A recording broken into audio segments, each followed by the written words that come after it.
In the new parties coming up, right? I did as a godfather, and I'm a candidate, right? I'm not sure if RSK is a godfather, but also a candidate, right? And you answer for yourself, right?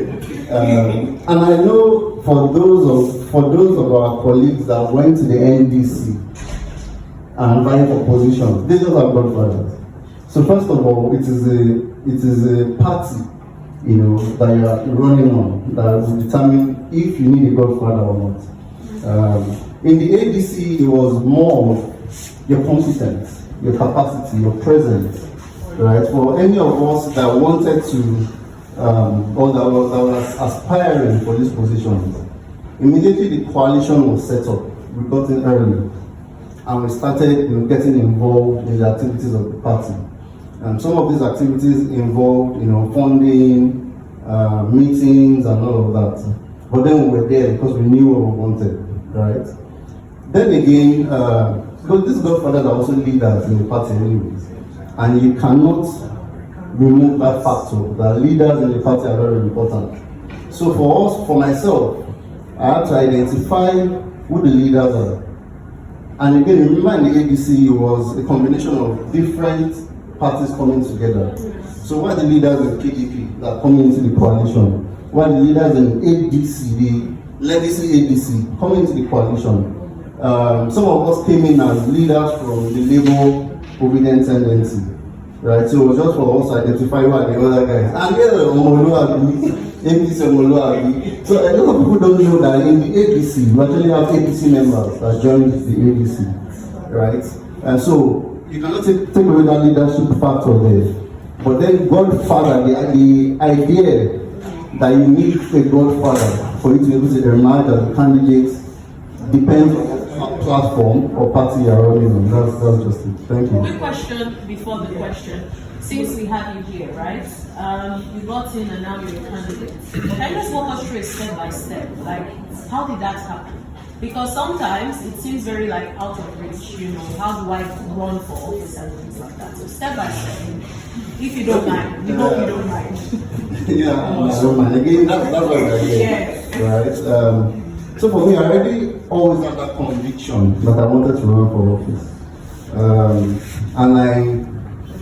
And in fact, funny enough, when I was very interested in joining a political party, I didn't know how to do it. I didn't know who to speak to, I was just hoping that by chance I would find a way to get involved. My first, opportunity or chance was I went to the local government secretariat, the Eti-Osa local government to submit the documents and all that. And then one of the, I don't know what to call him, I don't think it's security, but one of the guys working there was telling me, join APC, I can help you, that he knows the local government chairman. So, I've been looking for the opportunity since. Then APC was not as bad as it is currently, right? So I was willing to join, just get that experience. And he gave me one form, he asked me to fill my name, put my passport, I was excited to even tip him, But I noticed that every time after that, he would just borrow me for money. He's not taking me to where they are meeting. He's not giving me information on what's happening there, and that was that. That chapter never ended. Now, 2023 elections came about. If I was on the ballot, we're all obedient, just interested in this new man taking over, power. And in my polling unit, we were there till midnight, got involved, stayed there till the votes were counted, right?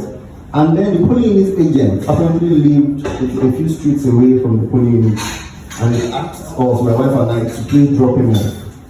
And that was how I got involved in the Labour Party. So it was the Labour Party polling unit agent. So that was how I got involved in the Labour Party. It took me to where we were having the ward meetings, got me registered, and I kicked off from there. Now, how I again began to get fully involved was I was offering myself for service. Now remember that the governorship election came 2 weeks after, and the party again at that point was never fully formed. We didn't have polling unit agents across board.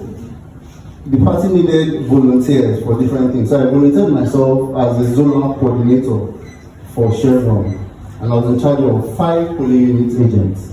So my job was to ensure that, after the elections, I get all the polling unit sheets, all the result sheets rather, from all of these polling units, and then again pick up their refreshment, their food and all that from the central location, get it across to them.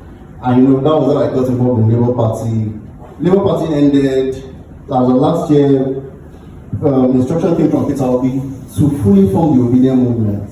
I also got involved in that. So it was a case of I was making that conscious decision to get myself involved. To the point where we formed the Obedient movement structure in Eti-Osa, I became the deputy coordinator of the movement in our local government, funding all our meetings and all the activities, and that now became like a support base for me. So moving into the ABC, I had my own support base of obedience, and we were many, right? And even the ABC leaders and others from other coalition members, they are recognized that the Labour Party obedient guys coming in, they have the numbers, and that they are credible people that would like to aspire. And that again was just the beginning of that journey. So me now stepping out to say, hey, I want to contest. I think it was like a soft landing because of all of these antecedents. So that's it for me.